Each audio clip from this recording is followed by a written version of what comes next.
Today we are in Brixham, in our first of two vlogs visiting Greenway, Agatha Christie's summer home, which is on the banks of the River Dart, a home she described as the loveliest place on earth and where she got inspiration for some of her books. This vlog will explore the house, and a second vlog will look at the garden.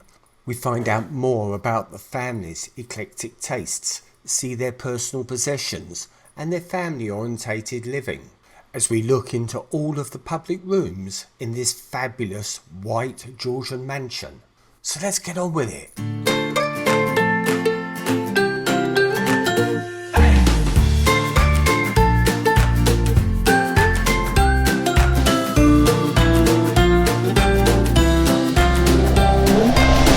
Morning, and today I'm doing my normal morning walk, which is to walk down to the beach and back. Later on, the intention is that we will go to a local National Trust property, which is the Greenways, which was the summer vacation home for Agatha Christie. Anyway, I'll take you on my walk, and then a bit later back I'll have a shower and out we'll go again. Just taking the path to get into the harbour area. One of the things I really love about Brixham is all of the street art that can be found on many of the streets around the area. Absolutely lovely day today at this time of the morning. You can see the tide is well out today. One of the nice things about this walk is the variety of things to see and take in as you go along. For example, here's one of two skeletons locked up, a remnant of one of the pirate festivals. A short walk from that is this Elizabeth Hadley sculpture, which is called Man and Boy.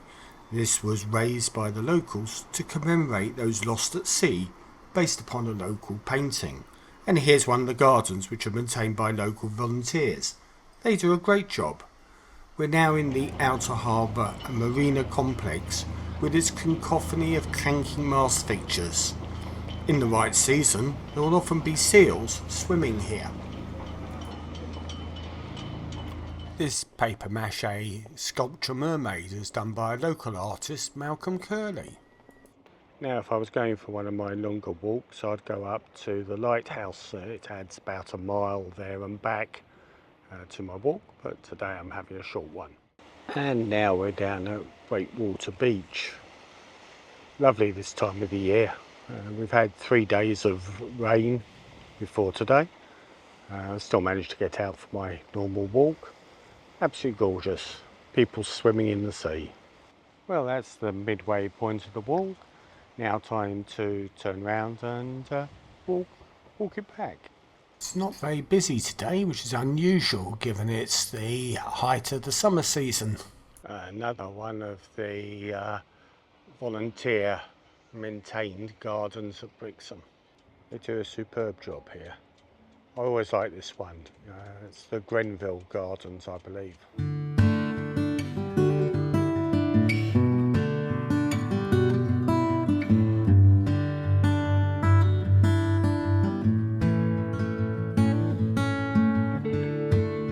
Walking back is very much the same scenes as it would be as walking along, but this time you get a very different perspective as you see the really colourful houses that sit on the hills that overlook Brixham Harbour.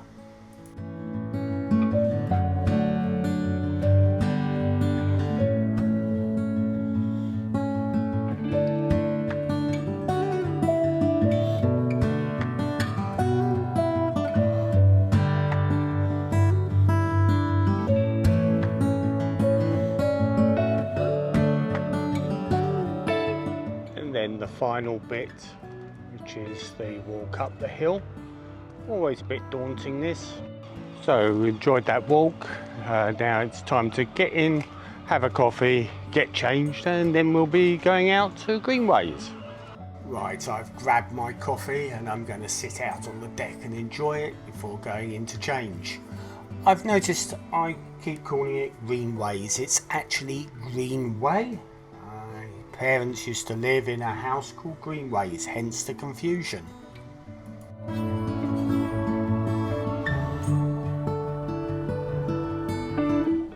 This is the car park of Greenways, and you have to pre-book, which you do online. If you're a member, it's free. And you just get your ticket when you get here, and it's all free. Another view of the car park here. So where are we today? We're having a day out today, aren't we? Yeah, we're at Greenways. Greenways. Agatha Christie's house, isn't it? Yeah, and the place that she described as the loveliest place on earth. And it is beautiful. And she has views down, or she did have views, I should say, down to the River Dart. And it's a lovely Georgian house, so we'll take you guys along and let's see how you like it. Yeah. Some picnic tables up here if you want to bring a picnic.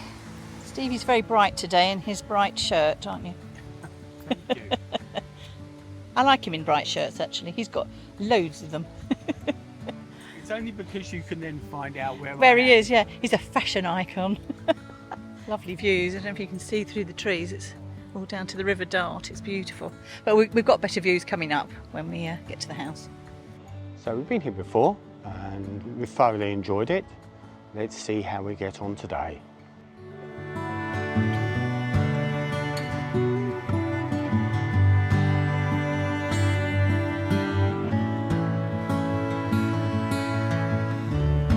I know they're weeds, but they're pretty weeds. I like pretty weeds. I can't pull anything up if it's got a flower flowering.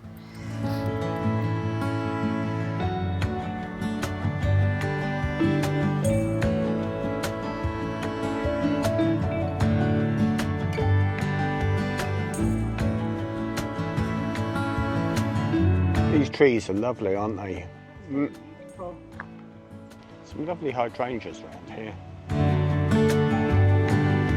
Quite a beautiful hydrangea. Something like that. Glimpses of the River Dart there. I keep wanting to say that we're at Greenacres, but we're not. We're at Greenways.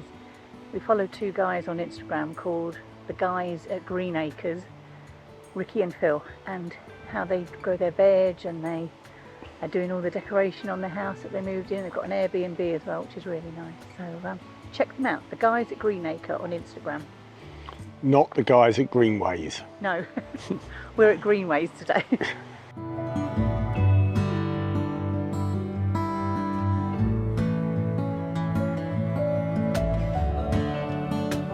The restoration of Greenway, another chapter.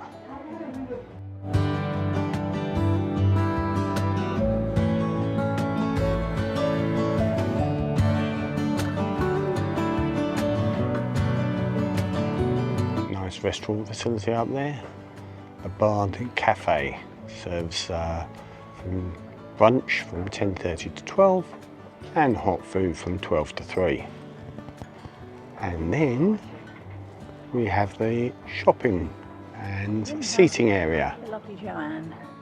And the lovely Joanne. He says, completely unprompted, absolutely spontaneous. Outside the serving area, the cafe is a set of cobblestones which has some benches and tables that you can sit on. Inside there's a nice space for inclemental weather. However, the terrain leading up to the restaurant is quite cobbly, quite difficult to traverse. And then we've got this quite sheltered area here. And we found a table.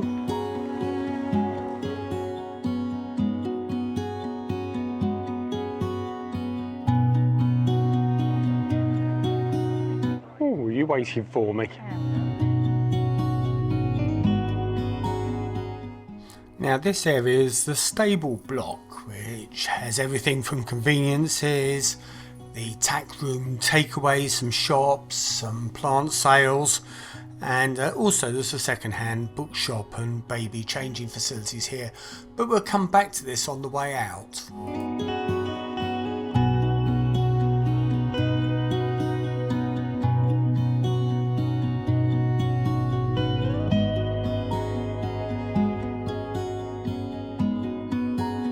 So I've been told by Steve that I mustn't go like this.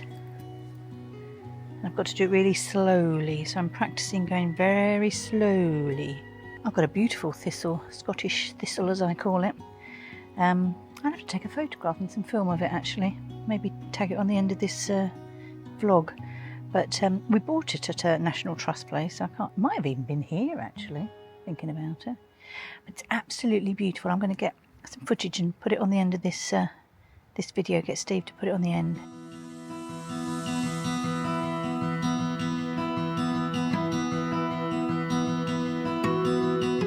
This is the house, side of the house. And I'm rather intrigued about where this pit goes. Oh, and that's the Greenway apartment, where I think you can actually stay. All right, let's go around the front. So this is the Greenway rockery, which is being restored.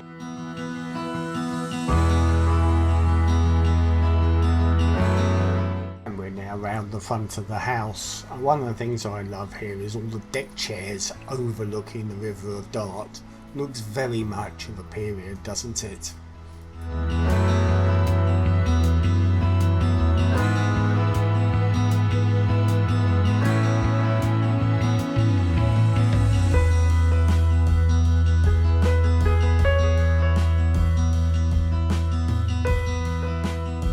Isn't that beautiful, Steve? Beautiful. Look at the, I mean, wow, that is huge. I'll put my hand, there's my hand. Ooh. So you can see it's huge, huge flower. Magnificent thing. This beautiful white mansion is Agatha Christie's Greenway holiday home. It's located very near us at Brixham in Devon. We've been here a number of times and always enjoyed our visits. The house was purchased by Christie and her husband Max Malawan in 1938 for £6,000.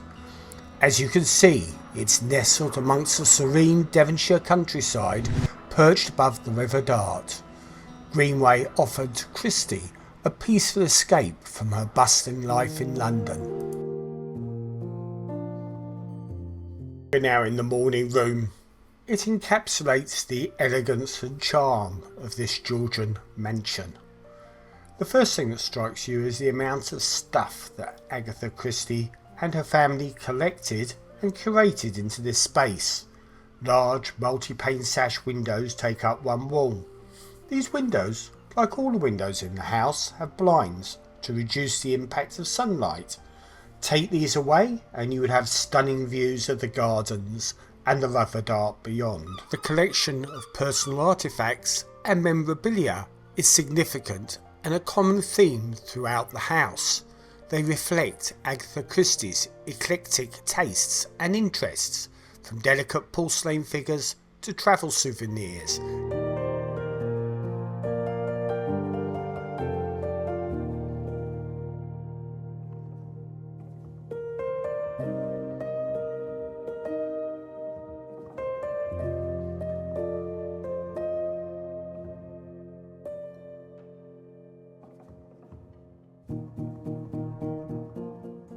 We are now in the drawing room. This is a more refined space that reflects Agatha Christie's sophisticated taste and love for comfort. However, this room does more than that. There is a real sense of family. The piano with its personal pictures, the sofas and comfortable chairs focused on the fireplace, and the games that cover the floor.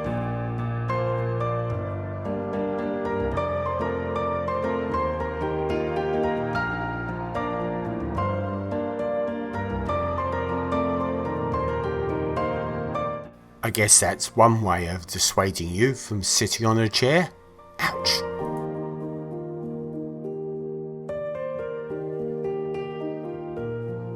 You can just imagine the family gathering around the piano for a nice family evening in, can't you?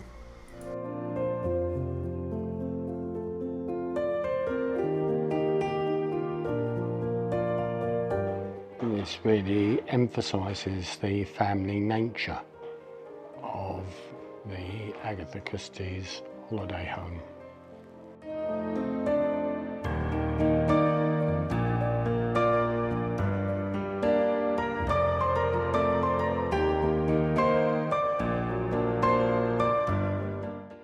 The furniture here would have been really contemporary back in the day, and again you can see the mass of collectibles that the Christie family acquired during the course of their travels and adventures.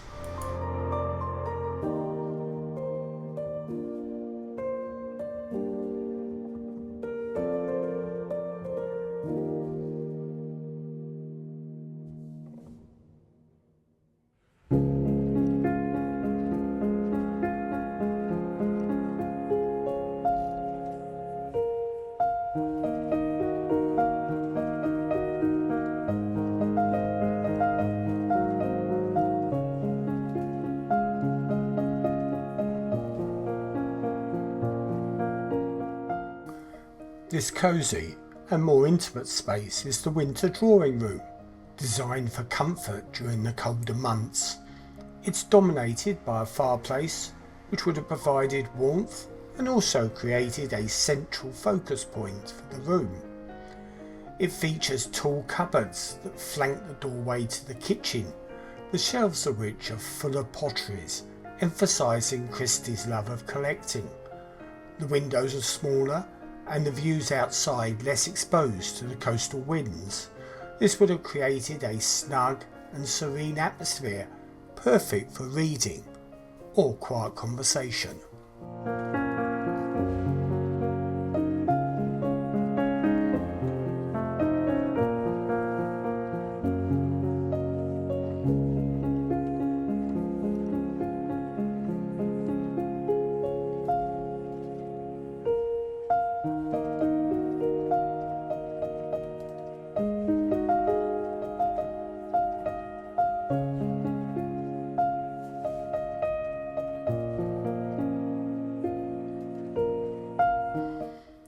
The kitchen is a spacious and functional area that exudes rustic charm and character.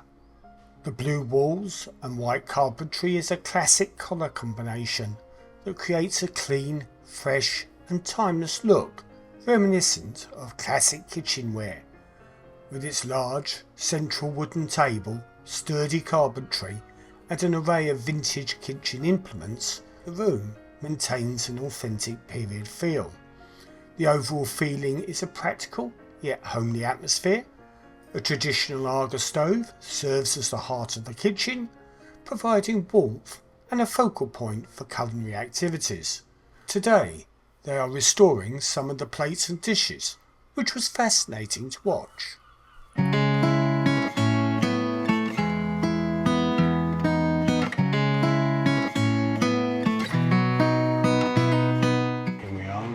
Agatha Christie house, Greenway, Georgian, mainly Georgian building, and a lot of the decor comes from the 1950s.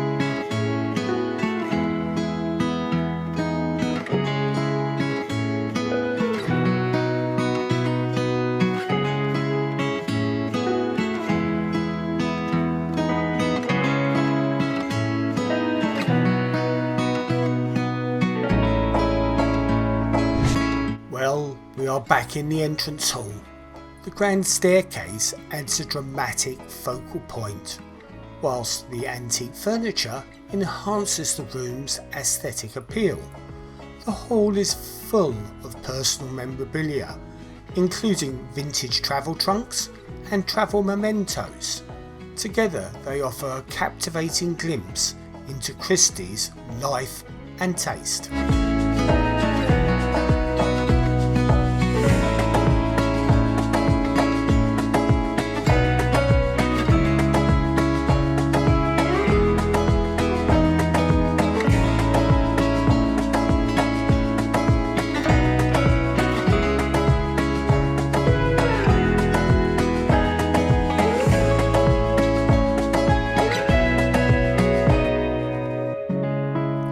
The inner hall is a functional transition space that seamlessly connects the outside lobby and various other rooms. The The walls are adorned with tapestries that complement a large, similar rug on the floor. Personal touches throughout reflect Agatha Christie's life and interests, adding a sense of intimacy and character. A lot of the items here reflect outside living, possibly due to the proximity to the lobby. Again, these adorn every possible surface and include a collection of various walking sticks, hats, ornate boxes, bowls and vases. I like this room.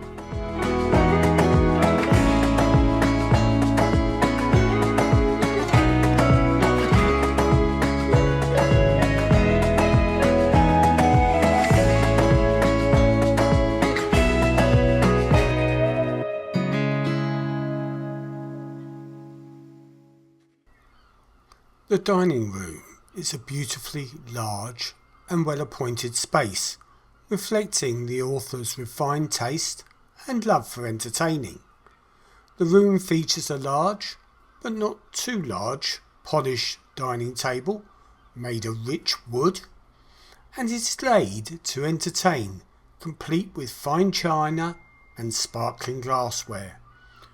On the sides there are some quirky porcelain dishes, holding a porcelain lobster and a fish. The room is lit by a number of wall scones, creating a more intimate feeling. Framed artwork adorns the walls, and a central fireplace provides warmth, traditional charm, and a cosy atmosphere for meals. Large windows, dressed in elegant drapes, frame picturesque views of the surrounding garden on two sides. They also allow natural light to flood the room and create a bright, inviting atmosphere.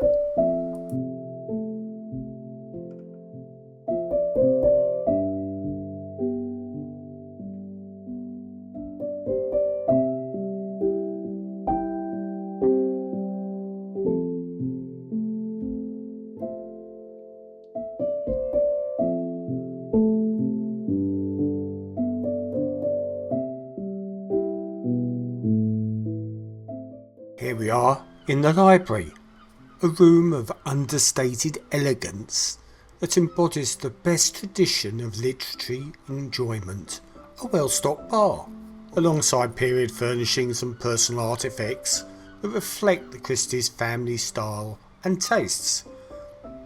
Family photographs, personal letters and sentimental items are displayed alongside the books, creating a warm and lived-in atmosphere that is both grand and informal.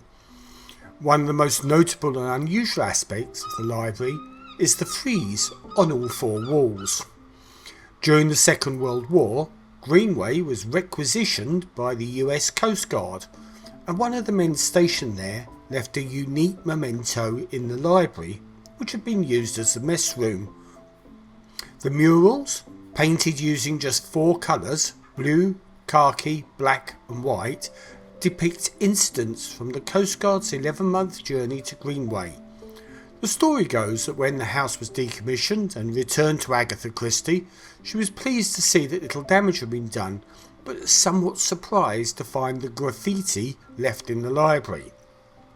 The commander offered to have the fresco painted out, but as her autobiography records, she quickly replied that it would be a historical memorial and she was delighted to keep it.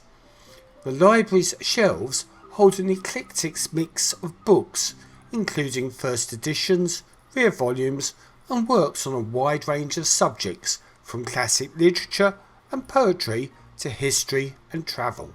Amongst these are many of Agatha Christie's own works, including manuscripts and personal copies with her annotations.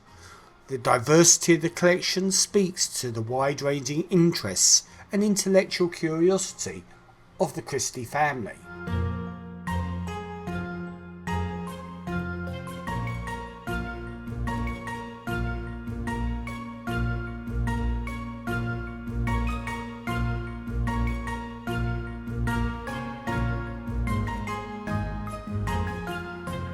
I'm afraid I don't have a lot to say. It's a loo, It has a sink in the outer room, some lovely books and some pictures on the wall, and then you have the loo itself.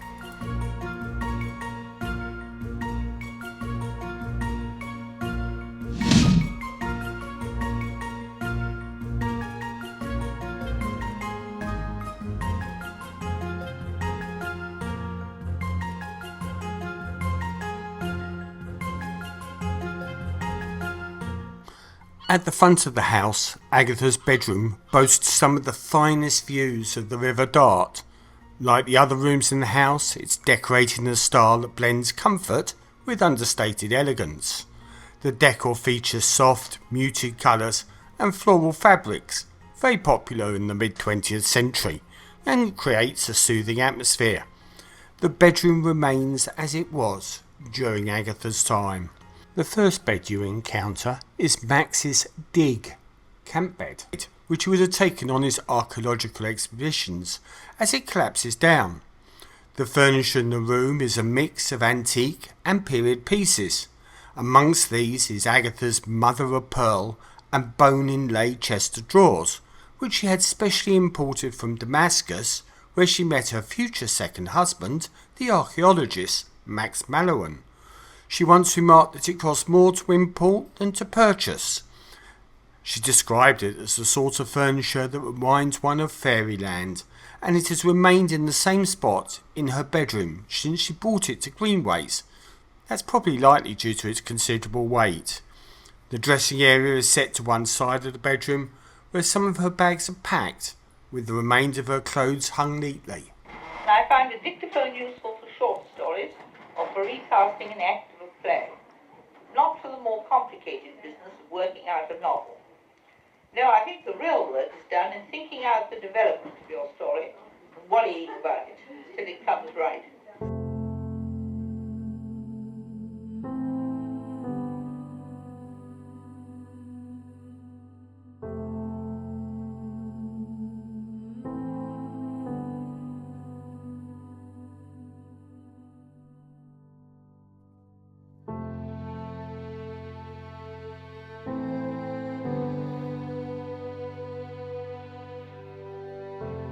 This small room is known as the Fax Room, and is where Agatha's daughter and husband used to stay, and of course it used to have a fax.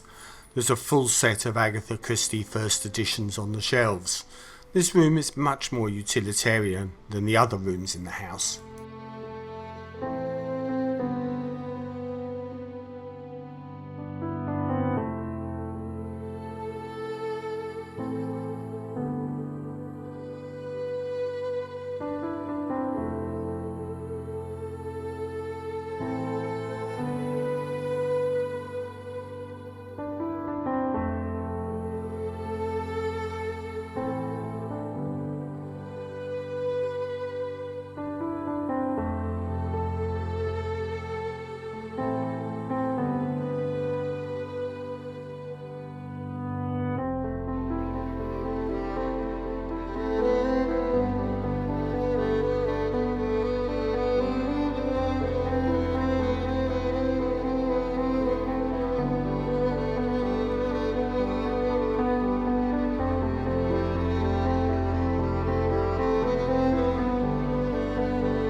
Our final room is the sitting room.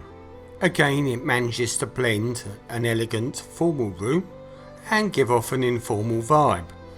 One wall holds mementos and details of Max's archaeological expeditions. Agatha Christie accompanied Max on his many digs. Both of them being avid collectors, they used to add to their extensive collections that you will have seen throughout the house from their journeys, bringing back memories and mementos.